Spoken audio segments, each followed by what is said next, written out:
నేను ఒకటే మీ అందరికి హామీ ఇస్తున్నా, రాష్ట్రంలో అందరికి కూడా హెచ్చరిక చేస్తున్నా.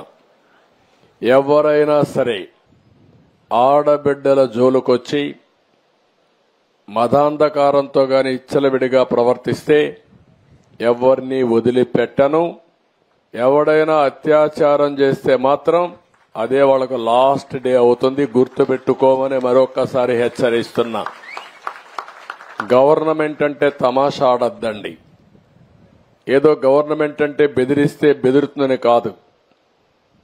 యాంటీ సోషల్ ఎలిమెంట్స్ ఎవడైనా సరే నిర్మోహమాటంగా అణిచివేస్తా. మర్యాదగా ఇంతవరకు చెప్పా. ఎవరైనా కైపెక్కి లేకుంటే గంజాయి తినేసి తాగేసి లేకుంటే మద్యం తాగేసి ఇష్టానుసారంగా చేస్తే మాత్రం తీవ్ర పరిణామాలుంటాయి.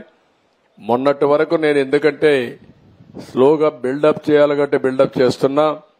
కానీ ఈ రోజు చెప్తున్నా, ఒక ఆడబిడ్డ నా దగ్గరకు వచ్చి నాకు అన్యాయం జరిగిందంటే మాత్రం ఎవడిని వదిలిపెట్టనని మరొకసారి హెచ్చరిస్తున్నా.